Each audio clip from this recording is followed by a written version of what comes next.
네, 오늘은 BMW 12번째 숫자 4에 대해서 한번 알아보도록 하겠습니다. 제목은 땅, 성전의 숫자라고 이렇게 되어 있습니다. 근데 강의에 들어가기 전에 부탁드릴 말씀이 있습니다. 이 성경은 공부하는 것이 아닙니다. 단순히 와 새롭다, 신기하네, 다른 해석이네 이렇게 그런 관점으로 보시면 안 될 것 같아요. 뭔가 독특하네, 그동안 내가 알지 못하는 거네, 이런 관점을 하면 끊임없어요. 사실 제가 목소리 톤이 그렇게 높지도 않아요. 그리고 일부러 강조하지 않아요. 그렇다고 해서 제 마음이 없는 건 아니에요. 그러니까 꼭 소리를 질러야 그 사람이 그 마음을 전하는 건 아니거든요. 그러니까 제가 잔잔하다고 해서 여러분 제 마음을 안 담는 거라고 생각하지 마시고, 공부한다 생각하지 마시고, 사실 말씀은 생명이잖아요. 그죠? 이 말씀이 내 생명으로 완성시키는 게, 아까 무토도 다뤘지만 말씀을 완성하는 게 죽음이잖아요. 그러니까 공부로 우리가 생각하지 않았으면 좋겠고, 우리에게 생명이 되는 시간이 되었으면 좋겠습니다. 그렇다고 공부를 전혀 하지 않는다는 얘기가 아니라, 성경 공부 자체의 목표가 아니라 그 말씀 자체가 나의 존재가 되는 그런 시간이 되었으면 좋겠습니다. 만약에 이게 그냥 성경 공부에만 멈춘다면 성경책은 생명책이 아니라 성경에서는 이혼 증서로 제시가 되어버리거든요. 그러니까 여러분이 지금 이 시간에 그 성경이 하나하나가 생명책이 되었으면 좋겠습니다. 지난 시간에 우리가 1에서부터 3에 대한 우리가 숫자를 알아봤어요. 간략하게 정리를 하면 어떻게 되죠? 이제 여러분 기억나시는 대로 여러분의 이제 메모리 얼마나 많이 기억하고, 첫째 날은 우리 첫째 날의 사역을 통해서 1이 무엇을 뜻한다고 혹시 기억나는 대로 한번. 1은 우리가 사실 많이 안 다뤘어요. 우리가 1은 그동안 많이 알고 있기 때문에 많이 안 다뤘는데, 기억나시는 것으로 의하면 무엇보다도 빛이었잖아요. 그죠? 빛은 생명이었고 말씀이었고, 이게 이제 근원이고, 그죠? 그리고 하나님이고, 이 모든 것은 이제 1로부터 시작한다고 그랬잖아요. 그리고 우리 숫자가 이제 다르고, 마지막 이제 시간에 되면 모든 결론은 또 이 1로 기결이 되어버리는 거죠. 그리고 구원의 목표는 사실은 이 하나됨, 그죠? 이 하나됨의 목표고, 이 하나님과 하나 되는 게 모든 구원의 목표죠. 근데 여기서부터 이제 둘째 날은 무엇보다도 무슨 숫자라고 그랬죠? 분리요, 그죠? 분리하는 숫자였고, 또 분리하면서 우리가 다뤘던 내용이 뭐였죠? 두 증인에 대해서 우리가 나눈 숫자잖아요, 그죠? 증인의 숫자예요, 그죠? 오늘도 우리가 오전에 저희들이 간략하게 나왔지만, 모세가 여호수아를 건너가고 엘리야가 엘리사를 건너가고, 그죠? 그 원리가 예수를 통해서 우리는 그리스도로 하나 되는 그것으로 우리 넘어가야 되죠. 그래서 항상 성경에서는 그 두 정인으로 제시하는데, 둘째 날 하늘과, 그죠? 하늘 밑 인물, 그죠? 이와 아래 물로, 그죠? 이렇게 제시를 해줬고, 우리는 이 아래물을 통해서 이 말씀을 항상 알아야 된다는 거죠, 그죠? 그러니까 우리는 예수를 통해서 그리스도를 알고, 알 뿐만 아니라 우리가 그리스도와 하나 돼 뭐라고 그랬어요? 요한계시록에 의하면 우리도 결국은 말씀이, 그죠? 말씀들이 돼야 되겠죠, 그죠? 그게 2의 숫자고, 이 2에는 그 항상 긴장이 있다고 그랬죠, 여러분? 짝의 숫자기도 하고, 그죠? 남자, 여자, 짝이고 0과 1, 세상은 모든 것이 0과 1로 된다고 그랬고, 플러스 마이너스로 되어 있고. 근데 이 2라는 숫자는 긴장이 발생을 해요, 그죠? 잘 화합을 하면 구원이 이루어지고, 잘못되면 분열이 되는 숫자가 2인데, 하나가 더 생기면 어떤 숫자가 된다고 그랬어요? 안정된 숫자가 되었죠? 그래서 그 3이 이제 어떤 숫자라고 그랬죠? 완전수. 뭐예요? 완전수인데, 하나가 이제 남자, 여자가 둘인데, 여기에 자식이 하나가 더 붙으면, 이게 드디어 남자, 여자가 막 싸우다가도 자식 때문에라도 화합이 되잖아요. 그죠? 그래서 이제 삼일째는 사실 씨라는 것이 가장 드러나는데 자식이죠. 어떻게 보면 이 씨가 생김으로써 남자 여자가 화합이 되면서 사실은 이제 삼일째는 드러난다는 게 가장 그 주된 그 우리 본문에서 들어봤잖아요. 무엇이 드러난다는 얘기예요? 이 일이 하나님의 알레프잖아요. 그리고 여기 이렇게 알레프가 하나님인데 이 하나님의 영역이 일과 일하는 이 인물과 아랫물이라는 두 증인을 통해서 이 삼일째는 드디어 우리가 알 수 있는 하나님으로 계시가 된다는 것이죠. 성부, 성자, 성령 이런 계시의 방법은 하나로 안 되더라는 거예요. 두 증인을 통해서 그죠? 결국 두 증인을 통해서 이 일을 알 수 있다는 것이죠. 성부를 우리가 단독적으로 알 수 없으니까 성자를 보내시고 또 성자가 계속 씨를 뿌리시잖아요. 근데 이 혼자도 알 수 없으니까 성령께서 보혜사로 가르쳐 주시는. 그래서 마침내 이 완전수, 하늘수 이런 하늘이 이 드러나는 그 날이 3이라고 됐죠. 그래서 우리가 3을 다루면서 중요한 개념이 중요한 개념을 좀 다뤘죠. 뭐죠? 레이기 다루면서 우리가 다뤘던 내용이 있어요. 뭐죠? 첫 번째는 레이기에서는 크게 세 가지로 나눠요. 그 동물이든지 사람이든지 부정함이 있고 정함이 있고 거룩이 있고. 그래서 요 3일째가 이 거룩한 날이 되는 거죠. 항상 성경에서는 그죠? 그래서 그리스도께서 언제 부활을 하세요? 3일째 부활을 하죠. 그죠? 그래서 우리가 노아의 방주도 3절로 되어 있고 밑에는 부정한 동물, 그 다음에 정한 동물, 그 다음에 마지막에는 거룩. 그 다음에 우리 성소도 그렇게 되어 있잖아요. 그죠? 여기는 뜰, 성소, 지성소 이렇게 분리되어 있고요. 그죠? 아니 뜰이라기보다는 여기에는 이거 바깥에라고 보면 되겠네요. 그죠? 이게 우리 사람으로도 마찬가지잖아요. 우리가 단번에 거룩해지는 게 아니라 우리는 부정한 상태로 있는 거예요. 그죠? 부정한 상태에서 불러내죠. 사람들을. 그죠? 불러내고, 불러낸 사람들과 언약을 맺고, 이 사람들을 하나님께서 최종적으로 구원시키는 것이죠. 성경에서 이렇게 3단계로 우리에게 제시되어지는 것이죠.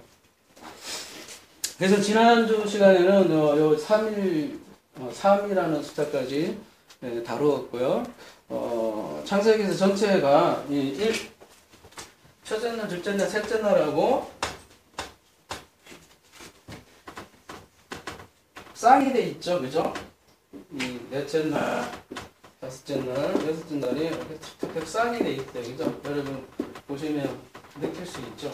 근데 그러면은 첫째 날, 둘째 날, 셋째 날하고 4, 5, 6하고 무슨 차이냐면 여러분 3까지가 무슨 숫자라고 그랬죠? 진짜 그게 굉장히 힌트예요. 여기까지가 묵치 드러나지만 우리가 생각하는 그런 묵치 아니란 얘기예요. 그러니까 땅이 드러나는 거라면 여기 여전히 땅이겠죠. 그냥 단순히 우리가 물리적인 묵치 드러났다 하면은 여긴 여전히 땅이겠죠. 그렇지만 성경은 그 물리적인 걸 얘기하는 게 아니고요. 이걸 통해서 우리 인간을 통해서 얘기하는 거니까 3일째까지가 사실은 그 하늘의 영역을 지금 얘기하는 거고, 그래서 하늘의 뜻이 뭐예요? 땅에서 이루어지다 할 때 그 주기도문이 이루어지는 게 창세기 1장 내용이죠. 하늘의 뜻이 땅에서 이루어지는 것, 이게 성경의 주제예요. 전체 주제이고, 여러분 요한계시록에도 가보면 전체 주장이 결국은 뜻이 하늘에서 이루어진 것 같이 땅에서 이루어지다. 이게 요한계시록 전체의 주제라고. 요한계시록의 가장 권위자인 데이비드 복함도 요한계시록의 주제가 그거라고 합니다. 물론 저희가 조금 관점이 좀 틀리긴 한데 대부분 그렇게 봅니다. 어쨌든 창세기에는 3까지가 하늘의 숫자라고 하면 4, 5, 6이 이제 땅에서 이제 이것이 실현되는 건데요. 그게 왜 그런지를 우리가 한번 알아봐야 될 것 같습니다. 어쨌든 결론부터 먼저 말씀드리면 첫째 날이 땅에서 이루어지는 것이 넷째 날이고요. 그 다음에 둘째 날이 땅에서 이루어지는 것이 다섯째 날이고요. 셋째 날이 땅에서 이루어지는 게 여섯째 날이에요. 사실은 하나님은 여기서 셋째 날에 벌써 이미 끝난 거예요. 그래서 뭐 아브라함도 3일기를 갖고 그 다음에 모세도 있죠. 3일기를 요구했었잖아요. 그렇죠? 그래서 그 구원의 원리는 사실은 3으로 다 끝나는데 그것이 땅에서 이루어지는 것이 4일째부터라는 거예요. 그래서 오늘은 제가 오늘 사실은 4, 5, 6을 다 해보려고 했는데 연구하다 보니까 4에 대한 게 너무 많아요. 그리고 또 지나가고 나니까 이거 얘기해줬어야 되는데 그런 것도 사실은 되게 많더라고요. 2도 그렇고 3도 그렇고. 근데 그렇게 따지면 한두 것도 없겠더라고요. 그런 부분 그래서 나중에 뭐 계시록이나 어때 할 때 좀 자세하게 또 하기로 하고 아니면 창세기 강의나 뭐 지나간 거나 할 수 없고요. 근데 4는 생각보다 너무 많아서 좀 4만 5를 다루기에도 조금 버거울 것 같더라고요. 그래서 오늘은 4만 좀 다뤄보려고 합니다. 창세기 1장 14절에서 19절 한번 함께 보도록 하겠습니다.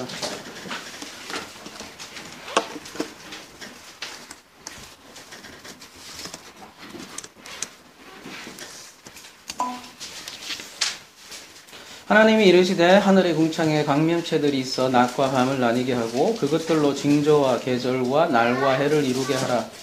또 광명체들이 하늘의 궁창에서 땅을 비추라 하시니 그대로 되니라. 하나님이 두 큰 광명체를 만드사 큰 광명체로 낮을 주관하게 하시고 작은 광명체로 밤을 주관하게 하시며 또 별들을 만드시고 하나님이 그것들을 하늘의 궁창에 두어 땅을 비추게 하시며 낮과 밤을 주관하게 하시고 빛과 어둠을 나뉘게 하시니 하나님이 보시기에 좋았더라. 저녁이 되고 아침이 되니 이는 넷째 날이라.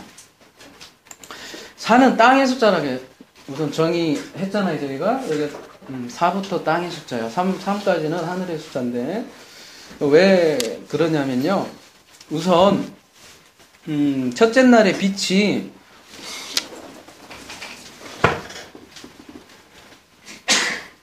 오늘은 요 스크린이 없어서 좀 그렇지만 이런 프로그램도 오늘은 거의 없으시고 써드릴게요. 이렇게 오르잖아요. 요게 위에 붙으면 오로 읽고요. 요게 이렇게 밑에 붙으면 우로 읽어요. 이건 그냥 번외 얘기고 이게 하여튼 오르예요. 첫째 날 빛은 오르로 되어 있고요. 넷째 날은 여기 하나 더 붙어 있어요. 그러니까 오르에다가 그래서 마오르라고 하는데 요게 뭐예요? 저희들 계속 다뤘죠? 네, 말씀인데 말씀 이전에 원래 뜻은 뭐냐면 용기라는 뜻이에요. 그러니까 이 생긴 게 딱 네모라 용기가 생겼잖아요. 그죠?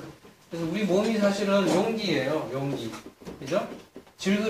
그릇이고 이 그릇 안에 이 빛을 담는 거예요. 응?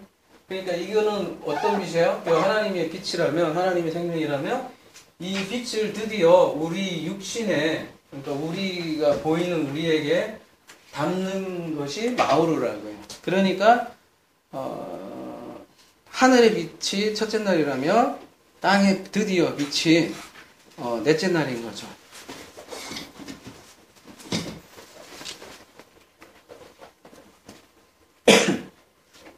이렇게 이해되지 않으면 뭐랄까 창조과학으로 얘기하면 이게 답이 안 나오죠. 첫째 날도 빛이 있는데 넷째 날도 또 빛이 있는 거예요. 그죠? 넷째 날에 빛이 또 해, 달별이 있는데 해, 달별이 있기 전에 식물이 3일째 먼저 있어요. 그죠? 이 앞뒤가 안 맞는다는 거죠. 그래서 창세기 1장은 주제별로 봐야 된다는 거예요. 그리고 그 빛을 단순히 물리적인 빛이라기보다는 우리에게 깨우침을 주려고 하는 빛이라는 것이죠. 이 마오르가 빛이잖아요. 이 빛이 드디어 또 구체적으로 그런 문장이 나오잖아요. 땅에 비추잖아요. 드디어 땅을 비추는 거예요. 궁창에 있는데 땅을 비추는 거예요.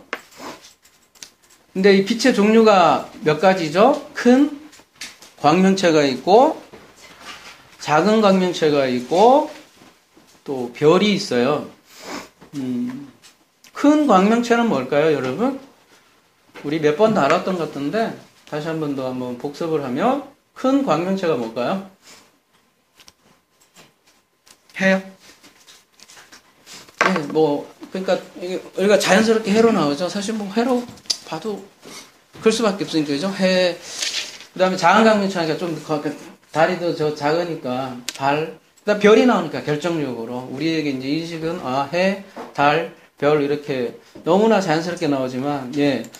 근데 우리는 지금 물리적인 그 빛을 얘기하자고 하는 게 지금 아니잖아요. 그게 해라고 쳐도 여러분 해가 이렇게 빛이 있으면 이게 조금 더 크다 쳐요. 그러면 달이 이렇게 있잖아요. 그리고 이게 이제 지구에 이렇게 땅이라는 데다가 비춰주잖아요. 그러면은 달은 어때요? 실제로는 광명체예요, 안광명체예요? 사실은 광명이 없잖아요. 근데 이 광명이 있는 이유는 뭐예요? 진짜 빛이 있기 때문이잖아요. 진짜 빛이 있고 빛을 받아서 이렇게 주는 거잖아요. 그러니까 여기는 실제로는 빛이 있어요, 없어요? 없는 거잖아요.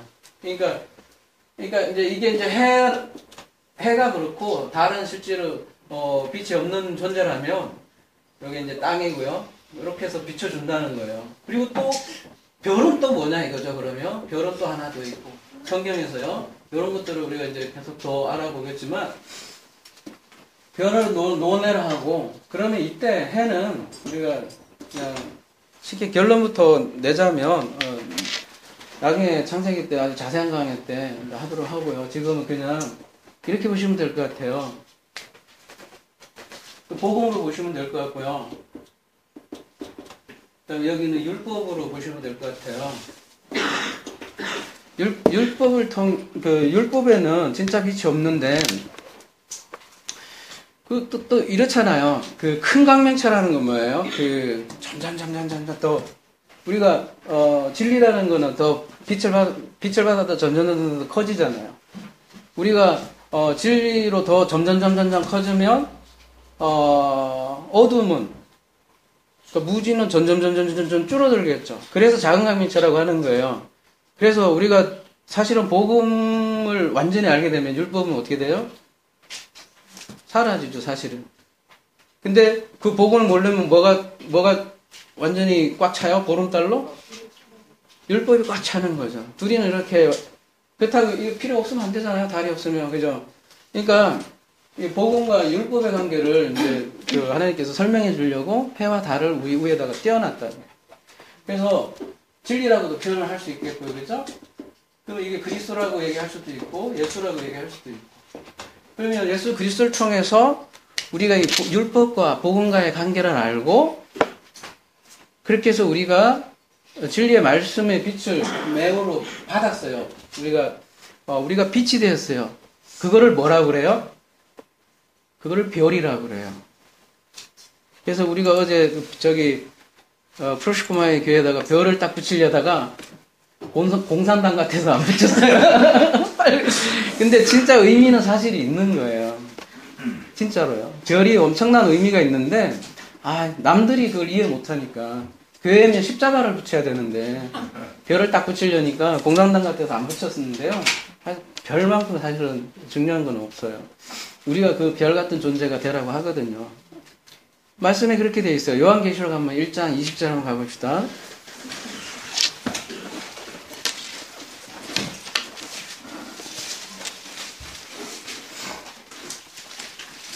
누가 먼저 찾으신 분 한번 읽어봐 주세요.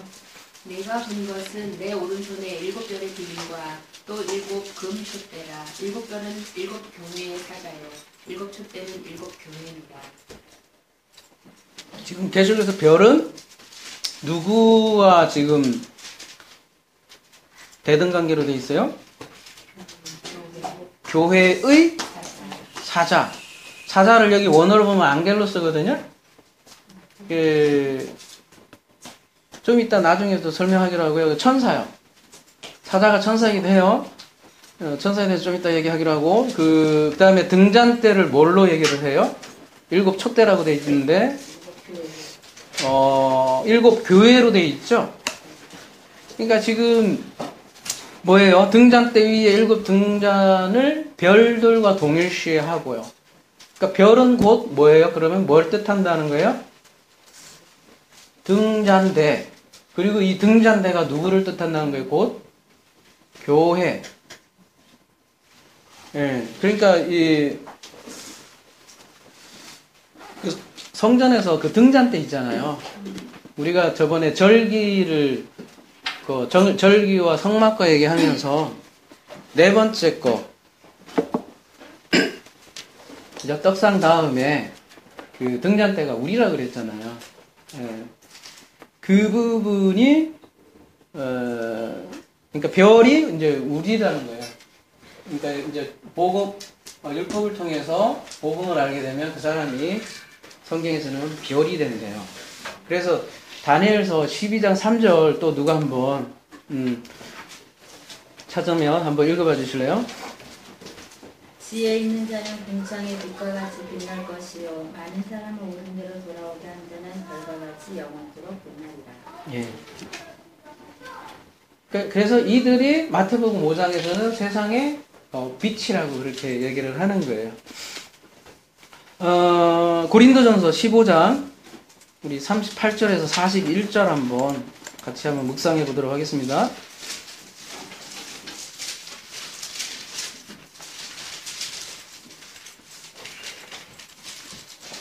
고린도전서 15장 38절에서 41절이요.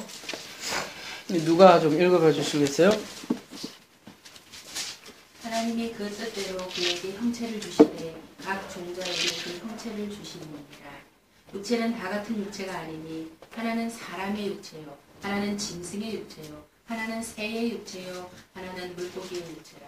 하늘에 속한 형체도 있고 땅에 속한 형체도 있으나 하늘에 속한 것의 영광이 따로 있고 땅에 속한 것의 영광이 따로 있으니 해의 영광이 다르고 달의 영광이 다르며 별의 영광도 다른데 별과 별의 영광이 다르다. 지금 해의 영광도 다르고 달의 영광도 다르고 별의 영광도 다르다고 지금 고린도전서에서 얘기하고요. 그 위에는요, 심지어 사람도요. 육체는 다 같은 육체가 아니라 첫 번째는 누구예요? 이거 여기도 딱 네 종류가 나와요. 지금 사자에 대해서 배우잖아요. 하나는 사람, 짐승, 하나는 짐승, 하나는 새, 하나는 물고기.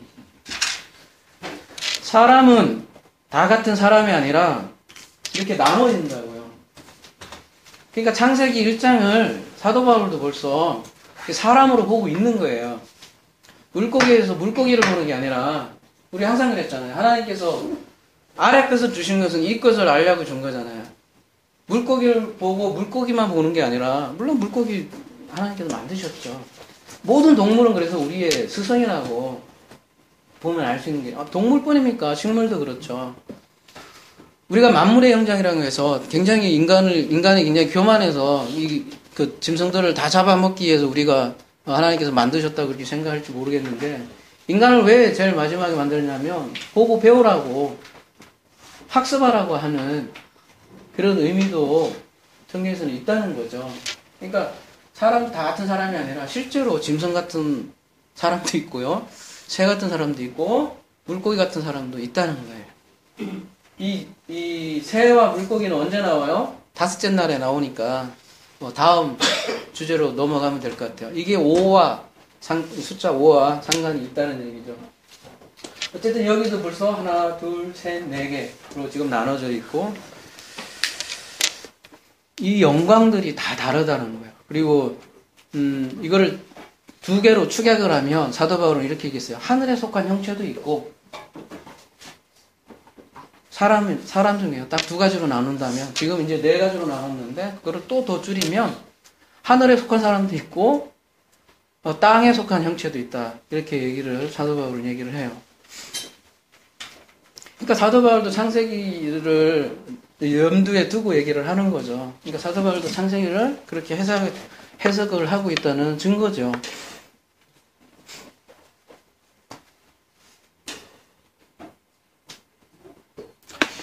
아까 이 마우르에 대해서 우리가 조금 더 살펴봐야 될 것 같아요. 이 마우르가 빛인데요. 그죠? 우리가 정말 그 태양의 빛이 아니라는 거를 다시 한번 우리가 한번 증거로 명확하게 한번 봐야 될 것 같아요. 이 마우르라는 단어는 모세오경에만 정확히 10번 등장을 하거든요. 딴 데는 그 모세오경에만요. 근데 오직 다른 데 하나도 안 써요. 뭐 햇빛이고 뭐고 아무것도 안 쓰이고 성막 등잔대 위에 불빛으로만 사용해요. 한번 나중에 들어가서 한번 찾아보세요. 그러니까 성소의 등불이라는 거예요. 그러니까 이 마우르는요. 그러니까 그 목적이 그러면은 이 마우르가 뭐라는 거예요? 그 성막 안에 있는 그 등잔대의 목적과 같다는 거예요. 출애굽기 한번 볼까요? 출애굽기 27장 20절, 21절 누가 한번 읽어봐 주시겠어요?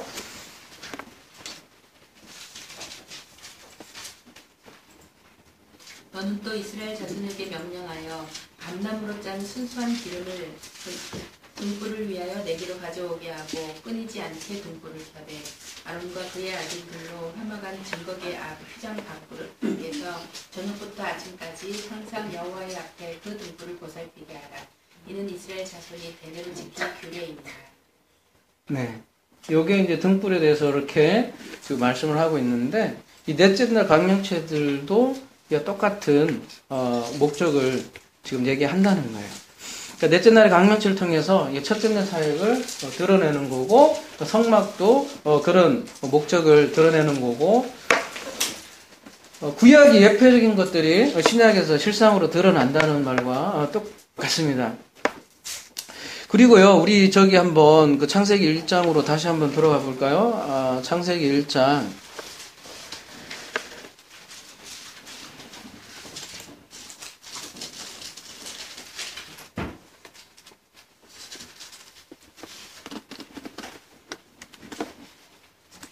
(14절에) 보면 이제 그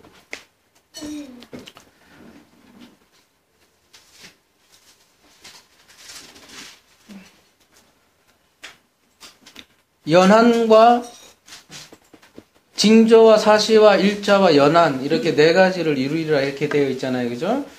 근데 여기 사시라는 게 우리는 이제 사계절을 생각하기 쉽잖아요. 지난번에도 살짝 다뤘던 것 같은데 이 모에드라고 되어 있는 이 히브리어는요, 모에드는 실질적으로 절기에 쓰이는 거예요. 절기, 네? 절기 모에드가요. 그래서 뭡니까, 우리가 절기에 대해서도 나눴잖아요. 절기 안에 하나님의 언약이 담겨 있다고. 그래서 그 징조라고 한 것도 이런 거죠. 점술 치는, 예언하는 그런 징조라기보다는요, 그 점술가 하는 그런, 해, 달, 별을 보고, 물론 이방인들은 그걸 보고 점도 치고 하잖아요. 예? 지금, 근데 성경에서는 그런 얘기가 아니라, 이걸 통해서 징조요, 표, 증거, 표징, 표적, 예표. 뭐예요? 이게 전부 다 하나님의 언약을 알 수 있다고요. 이 해, 달을 통해서요. 그래서 아까 해는 복음, 그 다음에 달은 율법, 이런 걸 통해서 징조, 그러니까 하나님의 언약을 알 수 있다고요. 지금 그 얘기하는 거라고요. 계절, 사시, 이런 게요. 그리고 사시도 그 사계절이라기보다는 그 절기를 통해서 하나님의 그 계시가 담겨 있고, 그 계시 안에는 하나님의 언약이 다 담겨 있다는 거예요. 그러니까 절기만 잘 연구를 해도 모두 하나님의 언약과 관련되어 있다고 하는 거죠. 그 순서 하나하나 자체가.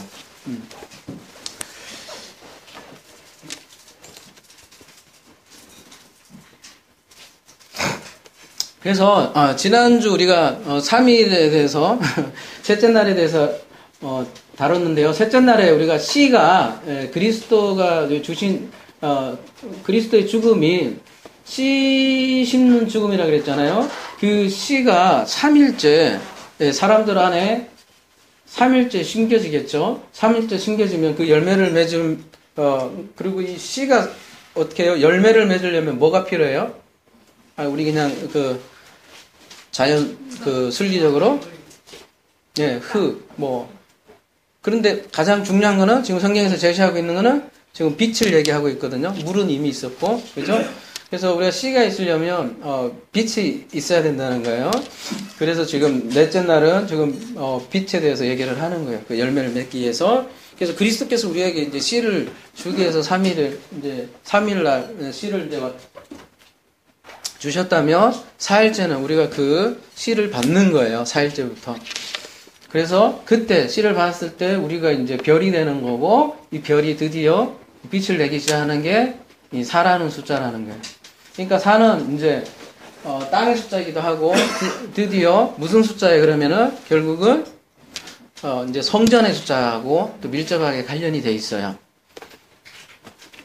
이 자체가 요기 자체가 우리 용기 자체가 우리가 성전이잖아요. 그죠? 성경에서는 우리가 또 성전이기도 하고, 4는 계속해서 성전과 관련돼서 사용돼요. 대표적으로 4의 모양이 어디에 있냐면 에덴에 4강이 있잖아요. 그죠? 에덴에 4강이 있어요.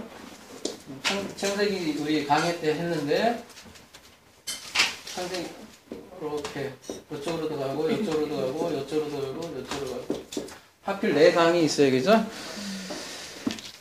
4방향으로 되어 있고, 우리 그래서 동서남북 이렇게 해주잖아요. 그죠? 항상 방향을 했을 때는 4방향 이렇게 되어 있고요. 이상하게 3방향도 아니고 항상 4방향이에요. 5방향도 아니고 4방향. 항상 그렇게 했거든요. 근데 그거를 에덴의 그 발원한 강으로도 4개로 얘기한다는 거죠. 그리고 우리 성전은 어떻게 돼 있어요? 항상 사각형이잖아요. 뭐 오각형도 아니고 육각형도 아니고 항상 사각형이에요. 그러니까 뭔가 말씀하시려고 하는 게 있다는 것이죠. 그래서 이 에덴의 4강에 대해서 우리 월요일 날 모래 성경 때 배웠는데 잠깐 함께 나눠볼까요? 우리 한번 창세기 2장 10절 한번 가볼까요? 창세기 2장 10절 살짝 복습 다시 한번 할까요?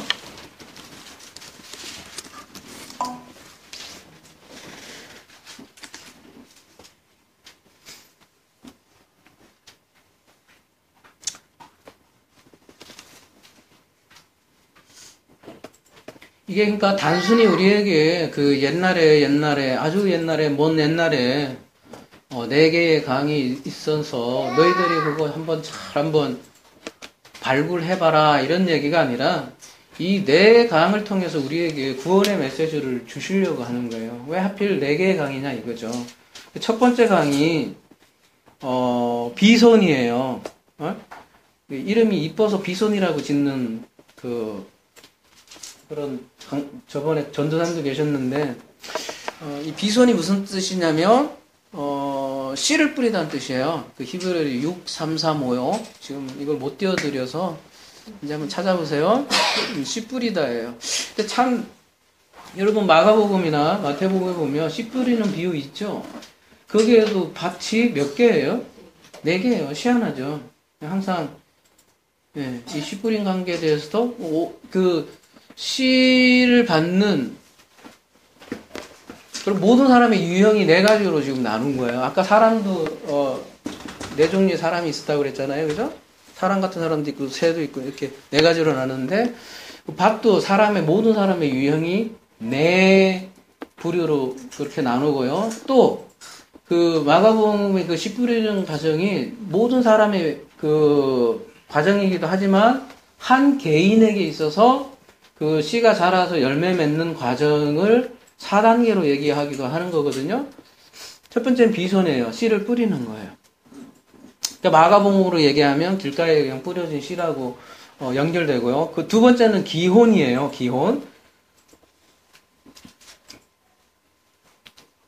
기혼이 이게 1518 나중에 히브리어를 한번 찾아보세요. 거기에서 유래된 건데 해산의 수고 못해서 나오다 낳다 이런 거예요. 씨를 뿌리고 이제 낳는 거예요. 그러니까 자궁에서 갓 태어난 아기를 뜻하는 거거든요. 근데 저쪽 마가복음에서는 그것을 돌밭이라고 그래요. 베드로가 돌이잖아요. 돌로 많이 비유하잖아요. 우리 목사님은 막 돌머리, 돌대가리로 많이 막 많이 때리시던데. 처음에 베드로도 사실 여기서부터 시작한 거죠. 태어난 아기부터. 전부터, 그죠? 굉장히 믿음이 완성된 건 아니겠죠.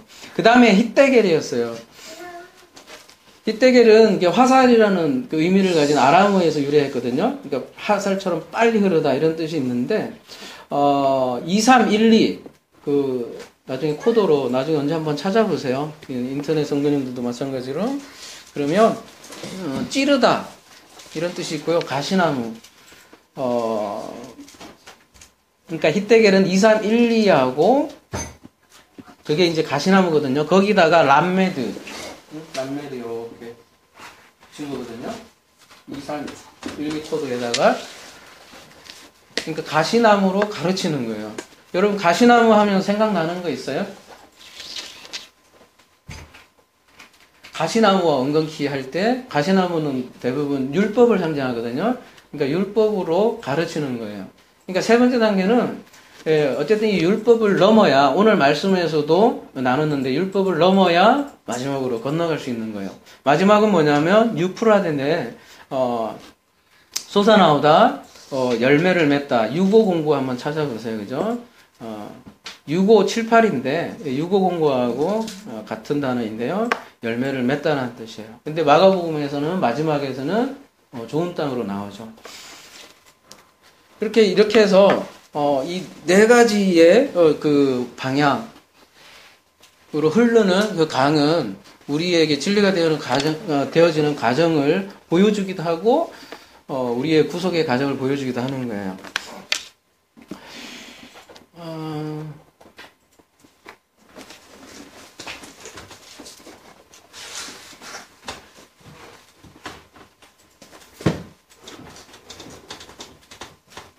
피곤하신가요? 조시는 분들이 지금 어제 작업하신 분들이 저도 아까 오전에도 막 피곤하더라고요. 그 성경에서는 참 신기하죠. 여러분 아브라함 있고요.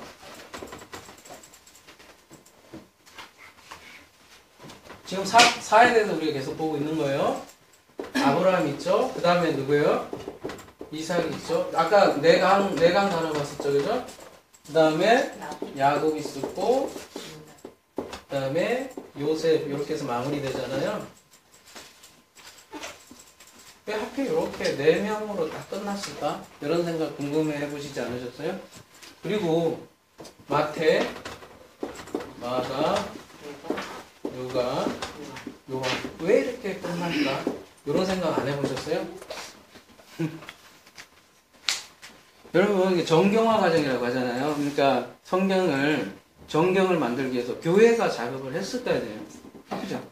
그러면은 교회에서 복음서를 굳이 4개로 묶었을 때는 그냥 묶었을까요? 아니면 4개의 복음서밖에 없어서 그렇게 묶었을까요? 여러분 어떻게 생각하세요?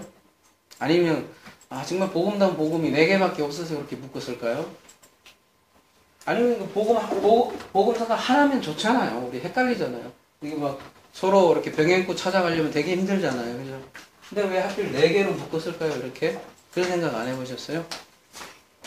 저는 그렇게 생각을 해요. 반드시 정경화 과정에는 그런 목적들이 있었다는 거예요. 그리고 그 신학이 들어가 있었고, 그리고 가치관이 들어가 있었다는 거죠.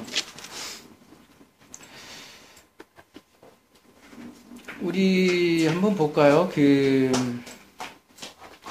히브리서 한번 볼까요? 히브리서 1절 한번 볼까요? 히브리서 1장 1절. 옛적의 선지자들을 통하여 여러 부분과 여러 모양으로 우리 조상들에게 말씀하신 하나님이 2절도요. 이 모든 날 마지막에는 아들을 통하여 우리에게 말씀하셨으니 이 아들을 만유의 상속자로 세우시고 또 그로 말미암아 모든 세계를 지으셨느니라. 와, 그럼 너무 엄청 빠르게 그냥 반응해주시고 읽어주셔서 고마운데요. 여기 옛적이라고 돼 있는데요. 원문에는 여러 부분이라고 나와 있어요. 그러니까 옛날 옛적의 그런 뜻이라기보다는 그러니까 여러 모양으로 우리에게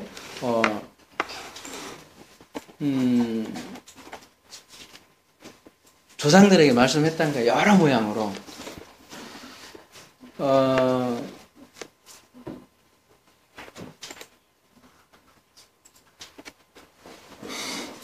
우리 히브리스잖아요, 지금. 지금 읽은 부분이 히브리스인데, 여기서 얘기하는 거는, 옛적이라는 게, 이제, 옛적에서는, 뭐가 있을까요? 옛날이 있으면, 오늘날이 있나요? 히브리에서 얘기하는 이 옛적이라는 거는, 막 아주 오래된 그런 의미라기보다는, 히브리가 뭐예요? 이게 히브리가 뭐야? 이브리? 건너가다잖아요. 쉽게 얘기해서, 건너가기 전에. 그런 뜻이거든요. 건너가기 전에.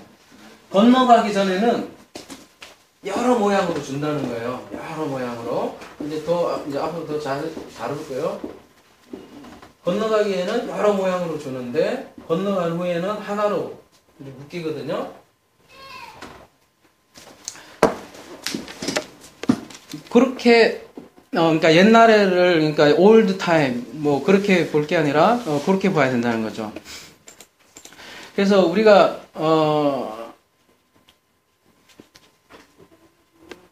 진리를 통해서 말씀을 모르면 옛날에 있는 거고 건너가지 못한 그런 자가 되어 있다는 거죠. 근데 이제 그 옛날 옛적 상태에서 하나님이 우리 조상들에게 어떻게 얘기했다는 거예요? 여러 모양, 여러 부분으로 얘기했다는 거예요. 그래서 그 아까 읽은 그 원문에는 뭐라고 되어 있어요? 폴리 메로스하고 폴리 트리포스라는 말을 썼어요. 이 말을 이해하기 위해서는 그 다음에 이런 말이 나옵니다. 이 모든 날 마지막 날의 아들로 우리에게 말씀하셨습니다. 그러니까 앞에 나오는 옛적이라는 말과 대조되는 말인데, 그죠? 이 모든 날 마지막 날 말이 나오는 거고, 그러니까 옛적이라는 말이 히브리 이전이고 건너가기 이전이고 그와 대적해서 마지막 에스카토스라고 그러잖아요. 우리 종말론으로, 그죠? 그 마지막이라는 말이 건너가게 된 후 얘기하는 거고요.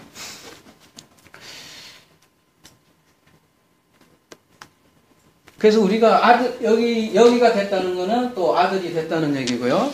아들이 됐다는 말을 이렇게 또 마지막 날 에스카토스 그렇게 얘기하는 거고요.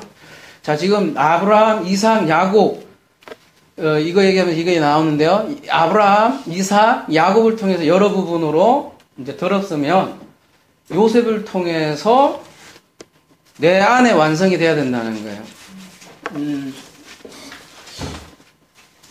여러분, 아브라함은 누구를 상징할까요? 여러분? 그런 생각은 안 해보셨죠? 이삭은 그러면요. 누구를 상징할까요? 우리가 뭐 예수 이렇게 하면 뭐, 다 되겠지만, 특별히 우리는 이삭을 예수로 많이, 너무 비슷하잖아요, 그죠? 근데 이삭의 예수 상징을 많이 얘기하시잖아요. 그죠? 예수. 그다음에 아브라함은요, 그러면? 부모잖아요. 그렇죠. 성부, 성자, 야곱은 뭐예요, 그러면? 당연히 순서상 성령을 상징을 하죠. 순서상으로. 그럼 요셉은 뭐예요? 결국은 우리가 되고, 우리가 여기서 마지막으로, 이루어져야 될 거고, 이거를 결국 사랑이라고 하잖아요. 그리고 마태, 마가, 누가 요 세 개 여러 모양으로 얘기했지만 여러 모양으로 복음서가 얘기를 했지만 결국 요한 복음에서 딱 사랑 하나를 얘기하잖아요. 그죠? 그 사랑 하나로 이루지 못하면 아무것도 아니라 그러잖아요. 이거를 한 달란트라기도 하고 그 다음에 마태복음에서 산상수훈에서 그렇게 얘기를 하잖아요.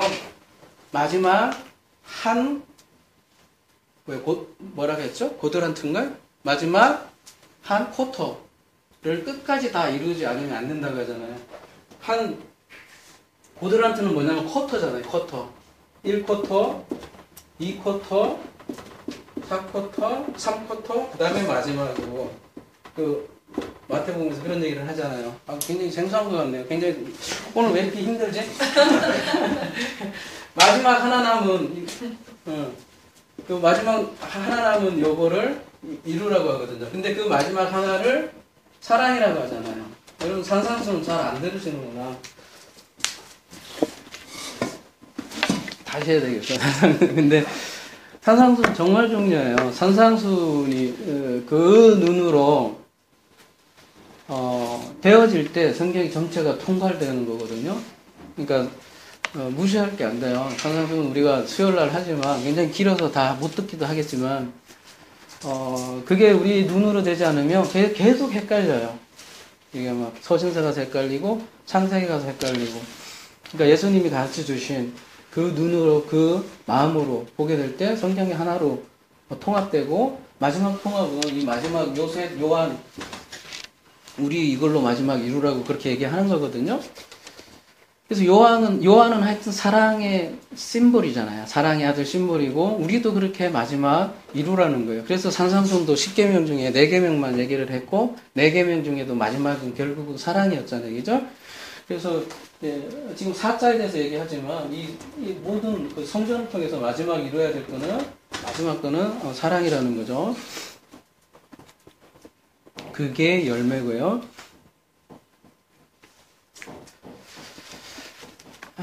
우리가 성전을 사각형으로 돼 있잖아요. 한 변, 두 변, 세 변, 네 변 이렇게. 한 번, 두 번, 세 번, 네 번. 동서남북해서 그렇게 해서 진리를 이룬다는 거죠. 지금 우리 숫자 다루고 있어요. 사에 대해서 있고 정신 놓치지 마세요. 오후라고. 생소하신 것 같아요.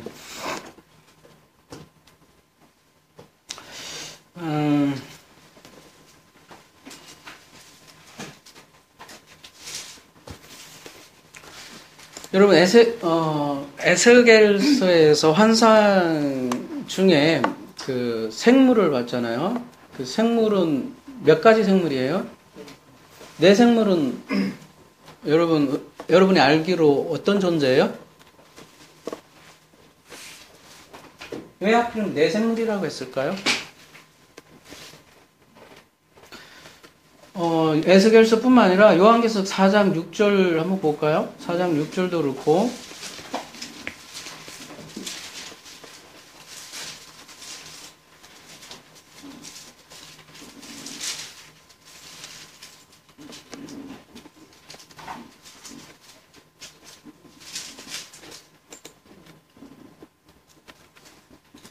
누가 뭐 읽어봐 주실래요?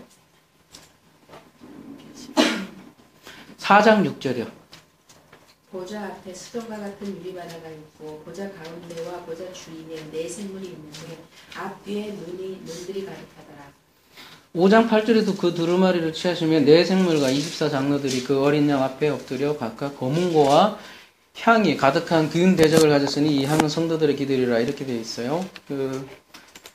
그러니까 네 생물 하니까 그냥 네 마리의 생물이겠다 이렇게 생각할 수도 있지만 우리가 성경 전체의 문맥과 성경 전체의 상징과 이런 거 볼 때 분명히 네 생물은 얘기하는 바가 있어요.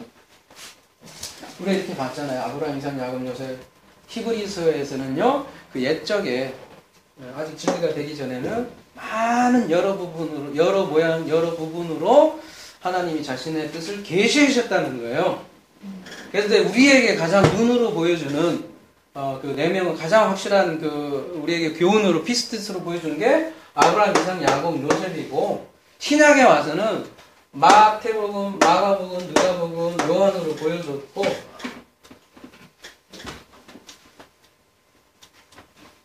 요한계시록에서는 그래서 네 생물로 표현을 하고 있고 에스겔서도 그런데 그 네 생물은 뭐냐? 먼저 결론부터 얘기하자면 사복음서야말로 네 생물인 거죠. 그러면 여러분 네 생물은 뭐예요? 뭘로 알고 있어요? 응? 동물은 아니잖아요. 우리가 에스겔에서 네 생물을 이렇게 봤을 때 뭐라고 여러분이 알고 있어요? 말씀. 예. 천사는 알고 있잖아요, 보통. 내생물 하면 천사잖아요. 그죠? 이렇게 어떤 하나님께서 계시한 부분. 그래서 우리가 천사에 대해서 조금, 이 사에 관한 거니까 천사에 대해서 안 다룰 수가 없어요. 천사를 조금 다룰게요. 천사는, 여러분, 헬라어 앙겔로스라는 그 헬라어에서 나온 거거든요. 앙겔로스. 그 프로그램을 한번 들어가 보세요. 32번으로 들어가 보면 앙겔로스가 나와요. 앙겔로스가 사자 이렇게 나오고요. 좋은 소식을 가져오다 이런 뜻이고요. 사자, 특히 천사, 함축적으로는 목사, 그다음에 영어로는 메신저 이렇게 나오거든요. 그러니까 이 앙겔로스라는 말은 소식을 가져오는 자예요. 사자, 대사, 메신저 이런 뜻이거든요. 그거를 우리나라 말 성경으로 번역을 하면 천사를 번역을 한 거예요. 근데 구약에는 이 앙겔로스와 똑같은 단어가 말라크예요. 말라크. 많이 들어보셨죠? 말라기. 앙겔로스고요. 신약에서는 이게 다 똑같은 거예요. 말라크. 말라크 한번 보시면 4397이거든요. 코드가 4397. 거기에 보면 똑같죠? 사자, 특히 하나님의 사자, 즉 천사, 또한 선지자, 제사장이나 교사 이렇게 나오거든요. 혹은 왕도 말라크라고 하고요. 그러니까 말씀을 전하는 자가 구약에서도 말라크예요. 근데 구약에서 이 말라크가 그러니까 어떻게 등장하나 보면은 이 존재를 좀 알 수 있을 것 같아요. 창세기 22장 11절 한번 우리 한번 보도록 하겠습니다. 창세기 22장 11절 누가 한번 읽어봐 주시겠어요? 우리 졸음도 깰 겸 안 읽으셨던 분이 좀 졸리신다 하시는 분이 좀 한번 읽어봐 주세요.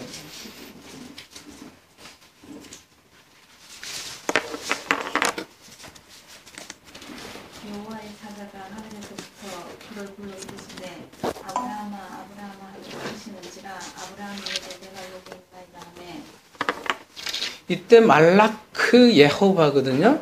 예, 이때 말라크가 들어가 있어요. 자산구칠임.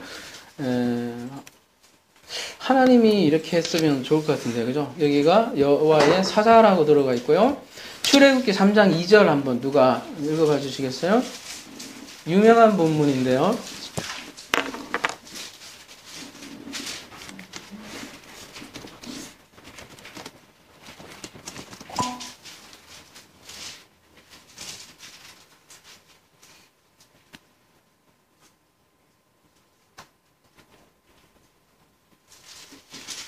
출애굽기 3장 2절. 아니 안 졸려셔도 읽어도 돼요. 제가 졸리신 분 읽으라니까. 여호와의 사자가 떨기나무 가운데로부터 나오는 불꽃 안에서 그에게 나타나시니라. 그가 보니 떨기나무에 불이 붙었으나 그 떨기나무가 사라지지 아니하는지라. 여기에서도 말라크 예호바예요. 사사기 6장 12절 제가 읽어드릴게요. 여호와의 사자가 기드온에게 나타나 이르되 큰 용사의 여호와께서 너와 함께 계시도다. 저는 그냥 개역을 읽은 거예요. 그 다음에 사사기 13장 18절에도 여호와의 사자가 그에게 이르되 어찌하여 이를 묻느냐 이름은 기면이라 이렇게 나오고요. 그 다음에 열왕기상 19장 7절에도 말라크 예호바가 등장을 하고요. 다니엘서 6장 22절에도 말라크가 등장을 합니다. 그 다음에 말라기 3장 1절에도 말라크가 등장하고요. 굉장히 많은데요. 신약에서는 앙겔로스가 등장하는 장면이 예수님께서 태어나시고 수태고지 하는 부분, 그 다음에 시험하는 장면에서도 나오죠. 언제 마귀도 좀 다뤄야 되지만 그 사단하고 천사하고 나오잖아요. 예수님께서 시험 받을 때, 예수님께 탄생했을 때 천사가 나오고, 시험했을 때 천사 나오고, 부활하실 때 천사 나오고, 또 그렇죠, 그죠? 그럴 때 나오고, 너무 많으니까 생략을 합시다. 신약에 너무 많으니까. 그래서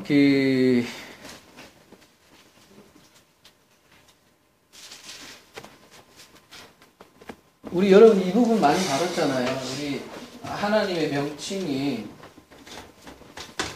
다 다르다는 거예요. 그죠? 다시 한 번 더 정리하자면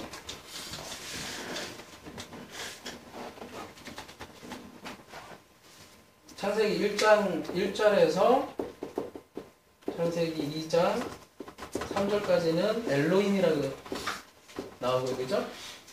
창세기 2장 4절에서 창세기 3장까지 그죠? 여호와 엘로힘으로 나오고 이제 4장 이후로는 이제 다 같이 나오면서 특별히 여호와가 빠져나오고 그죠? 그러면 대부분은 그냥 같이 뭉뚱그려서 많이 본다는 거죠. 구약에는 당연히 예수님이 겉으로 안 보이니까요. 그죠? 예수님은 2000년 전에 오신 분만 우리는 예수님을 생각을 한다고요. 많은 그냥 기존의 신학에서는. 근데 예수님은 뭐 태초부터 계셨고 그죠? 지금도 계시고 영원히 계신 그분이신데 2000년 전만 계신 건 아니잖아요. 우리 지금 천사에 대해서 얘기하고 있어요. 근데 엘로힘은 창조주 하나님이고 여호와 엘로힘은 간단히 얘기하면 보이는 하나님이거든요. 그러니까 여호와 엘로힘은 말하자면 여호와 사자 아까 지금 얘기했던 말라크로 등장. 우리가 알 수 있는 형태의 하나님이 여호와 엘로힘이고 여호와 엘로힘은 우리가 알 수 있으려면 어떻게 등장을 해야 돼요? 여러분 한번 생각을 해보자고요. 어떻게 등장할 수 있을까요? 하나님이? 우리가 알 수 있을, 이 목적은 하나님이 자신을 드러내는 거잖아요. 하나님이 자신의 뜻을, 자기의 마음을 계시하는 거잖아요. 계시할 때 어떻게 알려줄 수 있을 것 같아요? 형제님? 소통. 그렇죠. 소통은 해야 되잖아요. 하여튼 그죠? 참 좋은 말씀 하시는 거. 소통을 해야 되는데 분명히 여기는 이제 우리가 보통 성부 그래서 성자 사실은 같지만 하나님의 계시 방법의 차이뿐인데 성부나 성령은 안 보이시잖아요. 근데 어쨌든 예수님은 하여튼 역사에서 우리가 아는 예수님은 가장 확실하게 여러분이 알고 있는 분은 십자가의 그분만 예수님이라고 생각을 하고 하나님 그때만 예수님으로 이렇게 보여주셨다고 생각을 보통 한다고요. 근데 이 개념을 우리가 빨리 깨야 돼요. 그렇지 않으면 천사가 누군지도 모르고 아무것도 모른다고요. 그러니까 하나님께서 지금 소통을 아까 하신다고 했는데 소통을 하려면 어떻게 해야 되냐고요. 사람의 모양을 그렇죠. 이제 사람의 모양으로 대표적으로 오신 분이 예수님이고 그죠. 그러면은 그 전에는 자 이때가 BC와 AD를 가르는 그 시점이라고 한다면 그 전에는 하나님이 안 계시고 안 소통했겠냐고요. 그죠? 그 전에는 그러면 어떻게 소통했겠어요? 선지자. 아까 히브리서 그 얘기하는 거예요. 그래서 옛적에 여러 모양 여러 부분으로 계속 얘기하셨다는 거예요. 히브리서에서는 계속 얘기했다는 거예요. 그러면 지금은 어떻게 얘기하겠고요? 그러니까 그러면 이때는 어떻게 얘기했다는 거예요? 아까 지금 계속 우리가 읽어봤잖아요. 창세기 22장 뭐 다 기억을 못하지만 그때 또 아브라함에게 천사 또 뭐가 있을까요?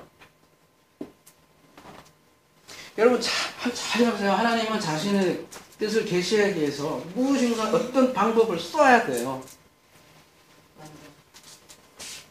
그래 말만 뭐 좋아요. 또 대표적인 거 있잖아요. 모시리 율법이에요. 율법. 네. 그리고 율법의 총하는 뭐예요? 성막, 성전. 예. 이게 대표적인 거라고요. 또 뭐가 있을까요?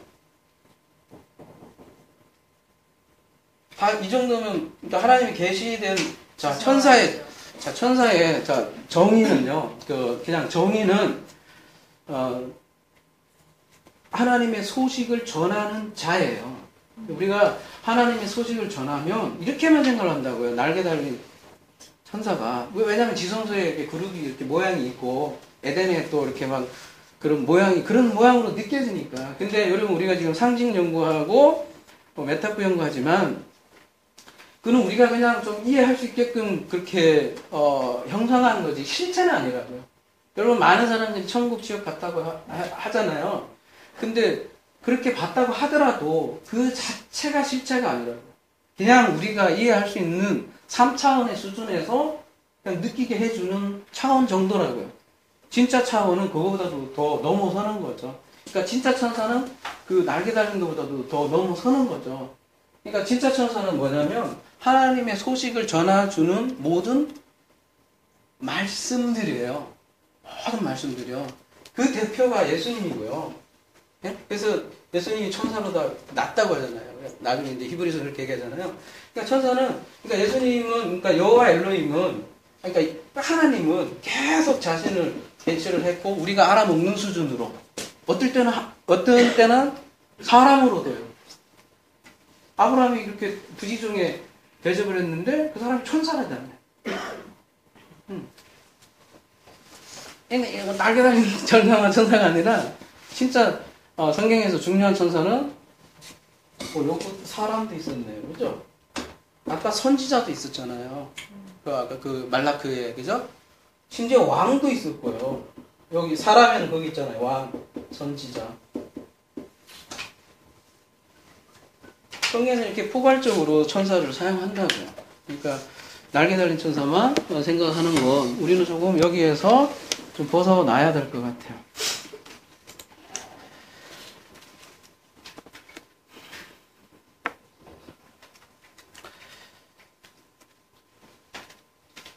여러분 그 부자와 나사를 비유해서도 그런 얘기 나잖아요. 부자의 그 5형제들이 그 말씀을 전해줄 모세와 선지자들이 있다고 아브라함이 말하잖아요. 그러니까 아브라함이 말한 그 모세와 선지자는 뭐예요? 성경 전체를 뜻하잖아요, 그죠? 그러니까 그 성경을 이미 줬는데 그걸 믿지 않으면 답이 없다라고 얘기하잖아요. 그때 그 성경을 부자와 나사로 비유해서는 이미 좋은 소식을 전해주는 천사 취급을 한다고요. 그러니까 우리가 더 이상 이상스러운 그 생물이라기보다는 성경에서 가장 핵심적인 천사는 뭐냐면 결국은 성경이에요. 우리 시대는 그러면 뭐겠어요? 성경이 놀랍게도 천사가 여러분 돼요. 이게요.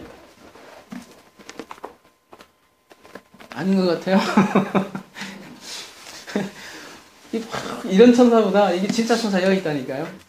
그리고 이거를 말하는 사람을 계시록에서는 이거를 전해주는 사람을 목사 뿐만 아니라 집사 등 그걸 얘기하는 사람을 앙겔로스라고 얘기해요. 근데 앙겔로스라고 돼 있으니까 개역에는 무조건 천사라고 이렇게 번역을 하는데 이게 막 혼동돼서 쓰는 경우가 있어요.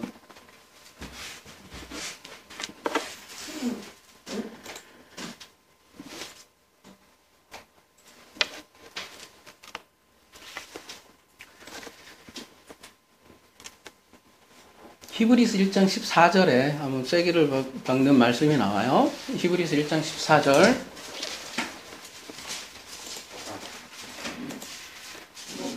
모든 천사들은 섬기는 영으로서 구원받을 상속자들을 위하여 섬기라고 보내심이 아니냐.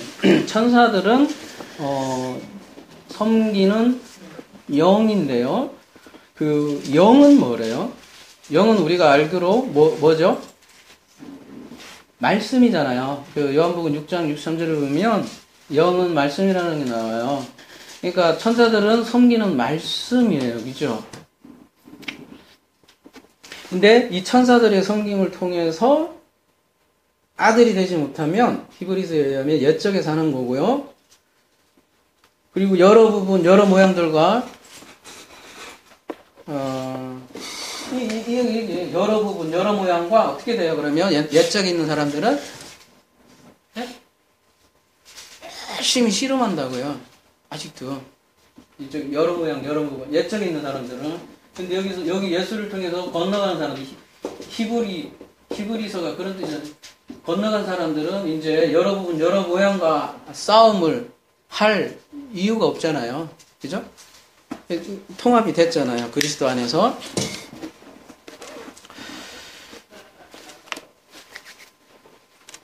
자, 1달랑 마무리 합시다. 사는, 그래서 땅의 숫자고, 성전의 숫자고, 이 성전은, 성전 율법, 이런 모든 게 사실 그 천사와 관련이 있다는 거죠.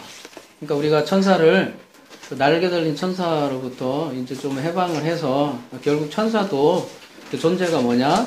말씀이다라는 것을 우리가 좀 알아줬으면 좋겠고, 특별히 우리에게 보이는 형태로 하나님께서 계시한 모든 말씀 존재들은 다 천사라는 것이죠. 그래서 결국은 나중에 이런 말씀도 나와요. 우리가 천사를 심판한다고 나와요. 바울이 그런 얘기까지 해요. 우리가 어떻게 천사를 심판하겠어요? 우리가 율법을 넘어서면 그 율법조차도 우리가 심판을 한다는 얘기예요. 그러니까 율법을 알아먹는다는 얘기예요. 그렇게 정리하기로 하고요.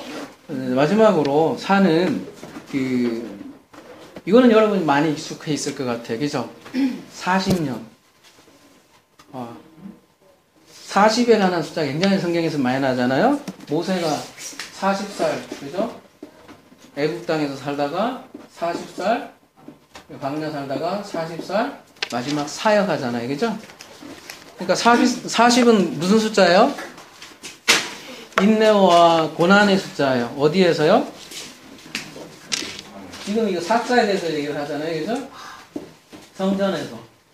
성전에서 인내하고 고난에서 단련되고 시험받고 성숙되어지는 시간을 그 숫자를 성경에서는 사라고 합니다.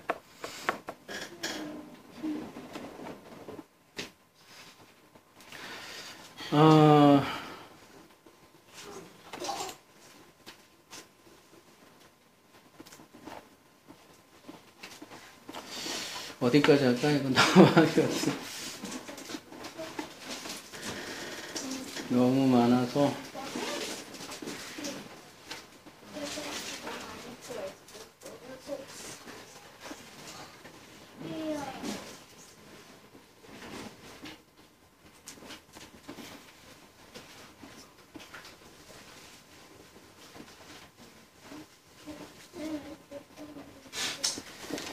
그냥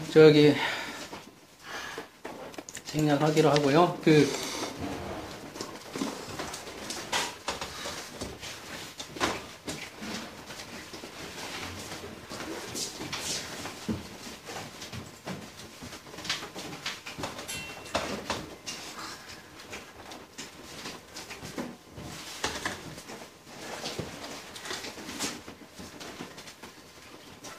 사는 성전의 숫자라고 그랬잖아요. 땅의 숫자이고 3은 하늘의 숫자라고 그랬잖아요. 그죠?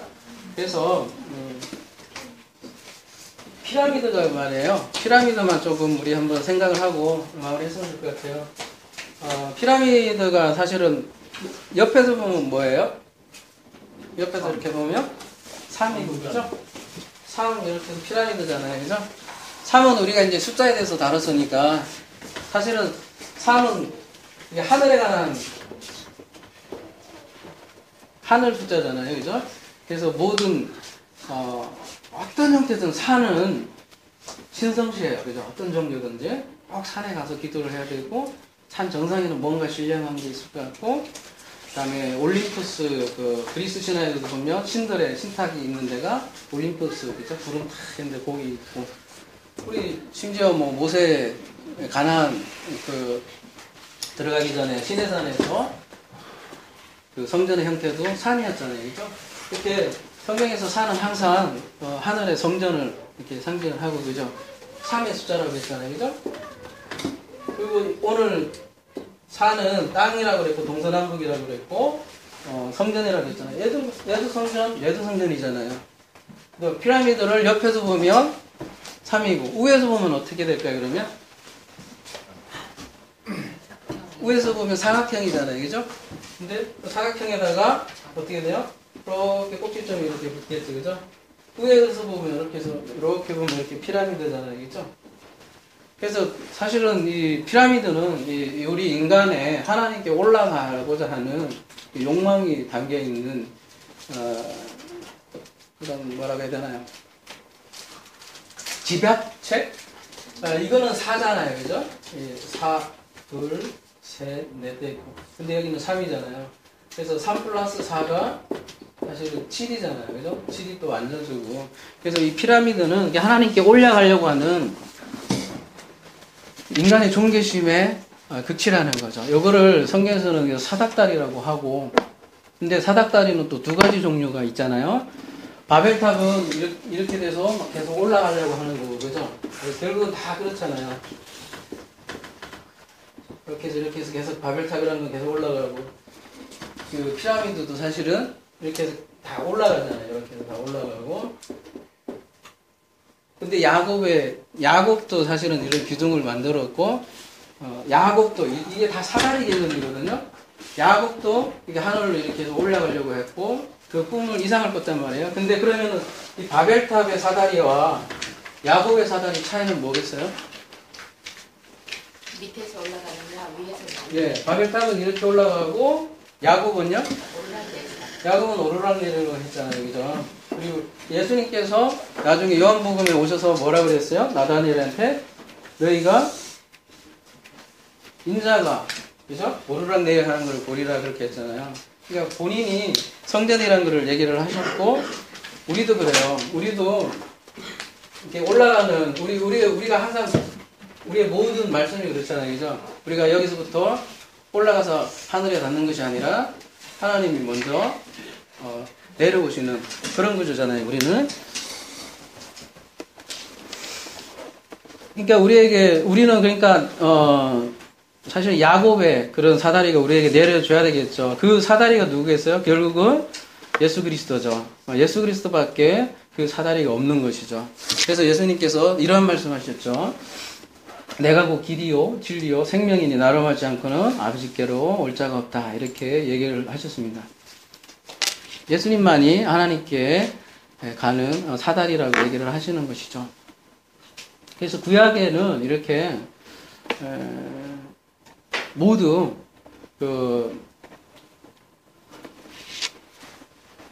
예수님을 통해서 하나님께 간다는 걸 얘기하는 것이죠. 그러니까 2000년 전에만 예수님이 계셨던 게 아니라 우리가 천사도 다뤘고 성전도 다뤘는데 가만히 살펴보면 하나님께서는 항상 우리에게 소통하기를 원했고 항상 계시하셨고 창세기 1장부터 항상 그 길을 주셨고 항상 우리는 그 길로부터 하나님께 가는 그 방법을 제시했다는 것이죠. 가만히 있다가 이스라엘만 계속 복을 줬다가 그 예수님이 오셔서 그때만 길을 주신 거가 아니라 사실은 창세기부터 계속 빛을 계시하셨고 계속 천사를 보내주셨고 계속 예수의 다른 형태죠. 그죠? 계속 다른 형태고 그걸 통해서 하나님께 건너오는 그 사다리를 계속해서 주셨다는 거예요. 예나 지금이나 그런데 그러한 사다리를 무시하고 자신의 바벨탑을 올라가는 게 예나 지금이나 같다는 것이죠. 우리는 그런 하나님의 정말 예수 그리스도라는 그 사다리를 꼭 붙들고 하나님께 다 함께 하나님과 하나 되는 우리 저와 여러분이 되길 소원합니다. 사랑하신 하나님 아버지 은혜 참으로 감사합니다. 하나님 아버지 오늘 창조 넷째 날을 통해서 하나님의 마음을 알아보았습니다. 하나님 아버지 이 세상의 모든 것이 저희들이 알고 보니 하나님께서 우리에게 주신 하나님의 마음을 알라고 보여주신 모든 것이 성전임을 배웠습니다. 하나님 아버지 이 빛을 담으면 우리가 아버지 빛이 되고 또 우리가 이 빛을 전하면 우리가 앙겔로스가 되고 천사가 되고 그러한 것을 배웠습니다. 아무쪼록 저희들이 빛의 자녀로 살아가게 하여 주옵소서. 감사드리며 예수 그리스도의 이름으로 기도드립니다. 아멘.